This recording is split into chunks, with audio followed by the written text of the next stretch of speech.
Welcome to angels world. ഞാനിന്ന് cook ചെയ്യാൻ പോകുന്നത് മാമ്പഴ പുളിശ്ശേരി. അത് 4 മാമ്പഴം എടുത്തിട്ടുണ്ട്. അത് വന്നിട്ട് പിന്നെ ചട്ടിയിൽ കുറച്ച് വെള്ളം വീത്തിയിട്ടുണ്ട്. അതിലേക്ക് ഞാൻ ഈ മാമ്പഴം ഇടണം.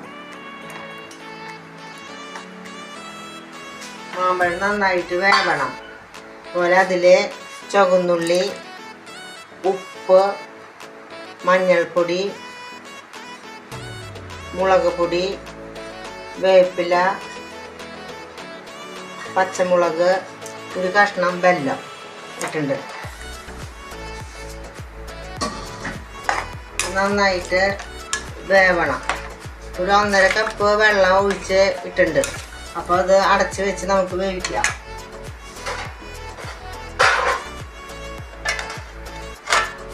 പിന്നെ നമുക്ക് ചെയ്യേണ്ടത് അതിലേക്കുള്ള അരപ്പ് തയ്യാറാക്കണം. അതിലേക്ക് കുറച്ച് നാളികേരം എടുത്തിട്ടുണ്ട്. ഒരു അരമുറി നാളികേരം മതി. 4 മാമ്പഴം എടുത്തിട്ടുള്ളൂ. അതുപോലെ ചുവന്നുള്ളി, പിന്നെ വെളുത്തുള്ളി, പിന്നെ ജീരകം. അതൊരു 1/4 കപ്പ് വെള്ളത്തിൽ നമുക്കത് മിക്സിയിൽ അടിച്ചിട്ടെടുക്കാം. അപ്പം ഞാൻ നാളികേരം മിക്സിയിൽ അടിച്ചു കൊണ്ടുവന്നു. അതൊരു പാത്രത്തിൽ വീട്ടി വയ്ക്കുന്നു. അതുപോലെ 1/2 കപ്പ് തൈര് എടുത്തിട്ടുണ്ട്. അത് നന്നായിട്ട് മിക്സിയിൽ ബ്ലെൻഡ് ചെയ്യണം. അപ്പോൾ അത് ചെയ്യട്ടെ ഞാൻ.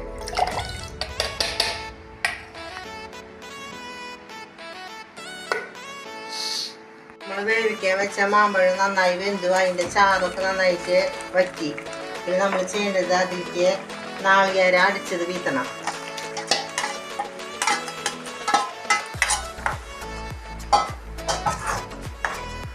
അതുപോലെ തൈര് മിക്സിയിൽ അടിച്ചു വെച്ചിട്ടുണ്ടായിരുന്നു. അത് വീത്താം.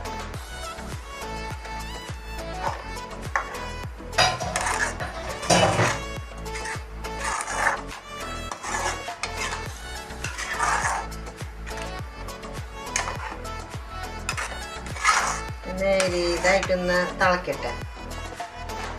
ഇപ്പോൾ ഞാൻ 2 അച്ച് ബെല്ലം ഇതിലിട്ടുണ്ട് കേട്ടോ, കുറച്ച് മധുരം കിട്ടാനായിട്ട്. നേരത്തെ ഞാൻ ഒരു അച്ച ഇട്ടുണ്ടായിരുന്നല്ലോ, പിന്നെ മധുരം തീരെ ഇല്ലാണ്ടായപ്പോൾ ഒരു അച്ചും കൂടി, ഒരു കഷ്ണം കൂടി ബെല്ലം ഇതിലിട്ടിട്ടുണ്ട്. നേരിയതായിട്ടൊന്ന് തിളക്കട്ടെ. നമ്മുടെ ഈ മാമ്പഴ പുളിശ്ശേരിക്ക് പിന്നെ നമുക്ക് വറവിടണം.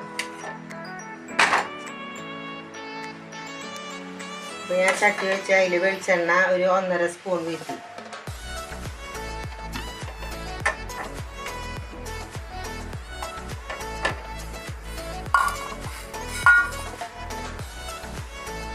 അതിലേക്ക് ഉലുവയും കടുകും ഇട്ടുണ്ട്. കടുകും ഒന്ന് പൊട്ടട്ടെ.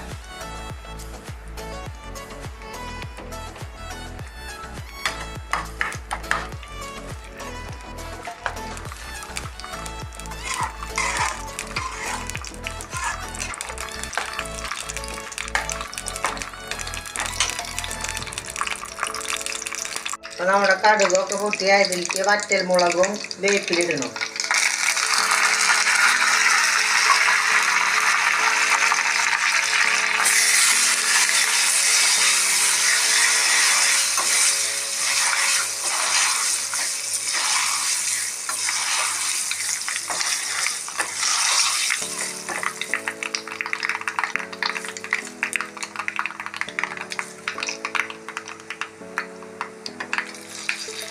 നമ്മളത് കറിയിലേക്ക് ഇടാം.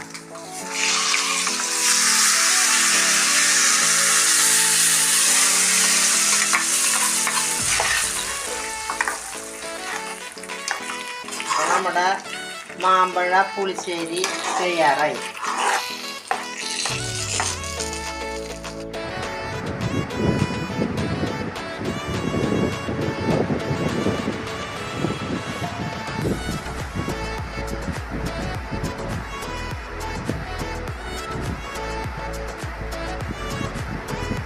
നമ്മുടെ മാമ്പഴ പുളിശ്ശേരി തയ്യാറായി. അപ്പോൾ എൻ്റെ വീഡിയോ ആദ്യമായിട്ട് കാണുന്നവർ ഈ വീഡിയോ ഒന്ന് സബ്സ്ക്രൈബ് ചെയ്ത് ഒന്ന് സപ്പോർട്ട് ചെയ്തോളട്ടെ. അതുപോലെ നിങ്ങളെ ഫാമിലിക്കും ഫ്രണ്ട്സിനൊക്കെ ഇതൊന്ന് ഷെയർ ചെയ്ത് കൊടുത്തോളാം.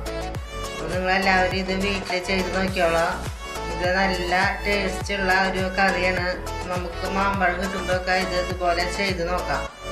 അപ്പോൾ നിങ്ങൾക്ക് അത് വീട്ടിൽ ചെയ്തിട്ട് ഇഷ്ടപ്പെട്ടെങ്കിൽ ലൈക്ക് ചെയ്യുക, സബ്സ്ക്രൈബ് ചെയ്യുക.